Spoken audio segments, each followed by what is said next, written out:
Hello, my dear viewers. Welcome to my YouTube channel. You have been watching DSG Share and you have been learning spoken English. As far as spoken learning is concerned, you got to have very clear idea that DSG Share will give you the simplest way of learning spoken English. आप सभी को मेरे YouTube channel पर फिर से एक बार स्वागत है और जैसे कि मैंने बताया आप सभी को सबसे इजी तरीके से मैं इंग्लिश को सिखाऊंगा और आपको ज़्यादा से ज़्यादा वीडियोस को देखकर इस पर बेस करके प्रैक्टिस करनी होगी तो आप जरूर इंग्लिश सीख सकेंगे। चलिए आज क्या टॉपिक है इस पर चर्चा करेंगे। तो टॉपिक है request, how we make request in English.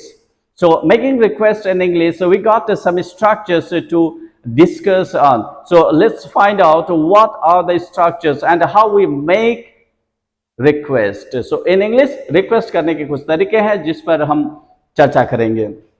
तो request structures are, there are some structures. So can, could, will, would, you plus V1 plus O plus RP. तो चार मॉडल्स को, मॉडल्स मैंने जस्ट बोल दिया लेकिन आप लोगों को बाद में इसको समझाऊंगा जब मैं ग्रामेटिकल चीजों को सिखाऊंगा तो उस समय ये मॉडल्स क्या है इस पर चर्चा होगी। लेकिन आज कैन, कुड, विल, वुड के साथ ही आपको सेटिस्फाई करना होगा। You plus V1 plus O plus RP dot dot dot please, ये स्ट्रक्चर है। उसके अंत में नोट ऑफ इंटरोगेशन लगानी होगी यानी कि क्वेश्चन मार्क लगाना होगा। तो इस स्ट्रक्चर पर बेस करके हम लोग सेंटेंसेस का क्रिएशन कर सकते हैं। तो फाइंड आउट करते हैं कि क्या एग्जांपल्स बनती है। तो आप सभी ने देखा कि ये स्ट्रक्चर्स है। आप एग्जांपल देखिए, can you join with me please, can you join with me please, can you join with me please. That means आप रिक्वेस्ट कर सकते हैं कि किसी को कि वो भी उस आपके साथ ज्वाइन करे। तो next one is could you help me please, could you help me please, could you help me please, could you give me some water please। इस तरह से हम लोग सेंटेंसेस का क्रिएशन करेंगे। will you dance with me please, will you dance with me please, will you teach me please, will you show me the cinema please। in this way हम लोग request कर सकते हैं कि रिक्वेस्ट कैसी की जाए। Next one is would you open the window please, would you open the window please, would you open the door please, will you show me the car please।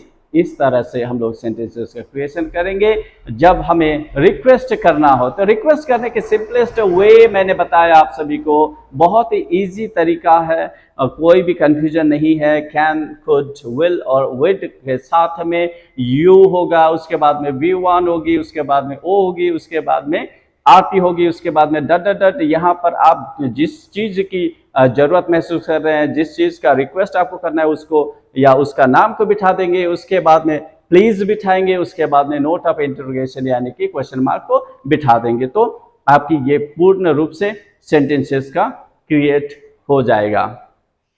तो नेक्स्ट वन हम लोगों ने ये अभी जितने भी सेंटेंसेस यहाँ पे बनाया वो सारे फॉर्मल वे ऑफ रिक्वेस्टिंग था। फॉर्मल वे ये हम टीचर्स के साथ कर सकते हैं, हमारे गुरुजनों के साथ कर सकते हैं, हमारे बड़ों के साथ कर सकते हैं, किसी के साथ भी ये कर सकते हैं, ये दोस्तों के साथ भी कर सकते हैं या फिर यंगेस्ट के साथ भी कर सकते हैं। बट अभी जो बताने जा रहा हूं मैं, I wonder if you could plus V1 plus O plus RP, this is the informal way of making request. So you got to understand what is the informal way of making a request. So let's find out. I wonder if you could plus V1 plus O plus RP.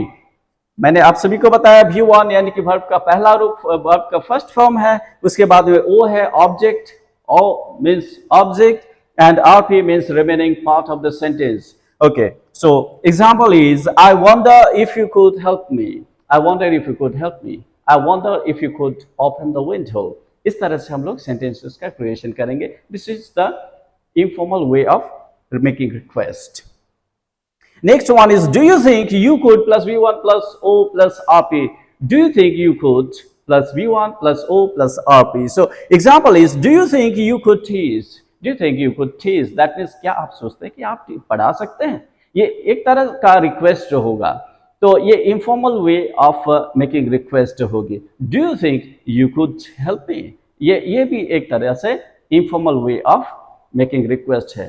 तो देखिए, do you think you could teach, do you think you could open the gate. इस तरह से हम लोग sentence का creation करेंगे। So next one is by any chance you have plus compliments. By any chance you have plus complements. Complements का अर्थ होता है संपूरक, यानी कि सेंटेंसेस को कंप्लीट करने वाला, संपूर्ण करने वाला।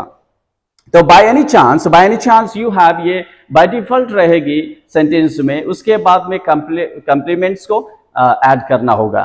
तो यहां देखते हैं एग्जांपल में, by any chance you have a hanky, by any chance you have a hanky, by any chance you have a pen, by any chance you have a car. That means आपको car की जरूरत है, किसी से car उधार लेनी है थोड़ी देर के लिए या एक दिन के लिए, तो आप इस तरह से bye any chance you have a car, इस तरह से हम लोग रिक्वेस्ट कर सकते हैं, informal way of making request. So these are the structures. So whatever I showed you on the board, so formal and informal, both type of structures I gave you, and on the basis of these structures you can create more making request sentences. Okay, so आप सभी को ये पता चल गया कि कैसे ज़्यादा से ज़्यादा हम लोग सेंटेंसेस मेकिंग रिक्वेस्ट में कर सकते हैं। तो इस पर आधार करके ही हम लोग सेंटेंसेस का क्रिएशन करेंगे। तो आप सभी को मैं यही बोलना चाहता हूं कि जितना ज़्यादा हो सेंटेंसेस का क्रिएशन करें, प्रैक्टिस करें और कन्वर्स करने की कोशिश करें, और ये डे टू डे लाइफ में यूज़ करना है आपको। ऐसा नहीं कि मैंने आज जो सीखा और उसको बंद करके रख दिया, नहीं, आपको रेगुलर इस पर चर्चा करनी होगी, रेगुलर इसका यूज़ करना होगा, ताकि आपकी जो मेमोरी है उस पर सेट हो जाए। मेकिंग रिक्वेस्ट कैसे करते हैं, ऑर्डर्स कैसे करते हैं, और पोलाइट इंक्वायरीज कैसे करते हैं, ये सारी चीज़ें जो वीडियोस मैंने दी है उस पर देखिएगा, और आने वाले वीडियो में मैं दूंगा, और इस पर बेस करके ही आपको स्पोकन इंग्लिश को सीखना है। तो मैं आशा करता हूँ कि आप इस पर जरूर अमल करेंगे और जरूर सिंसियरली आप सीखने की कोशिश करेंगे। Hope you all are doing fantastically well in doing such a type of exercises. So in coming days I'm sure that you gonna learn a lot. So आप जरूर मेरे वीडियोस को देखते रहिएगा और ज़्यादा से ज़्यादा प्यार दीजिएगा, और मेरे YouTube चैनल पर अगर नए हैं तो ज़रूर सब्सक्राइब कर लीजिएगा, और लाइक का बटन जो है उसको दबा दीजिएगा, और ज़रूर प्यारा सा कमेंट अपनी प्रतिक्रिया के रूप में दे दीजिएगा, ताकि हमको पता चल सके कि आप क्या कर रहे हैं और क्या समझ रहे हैं। तो आपको मेरे इस YouTube चैनल को सपोर्ट करने के लिए थैंक यू करना चाहूँगा, और मेरे साथ रहने के लिए बहुत बहुत धन्यवाद।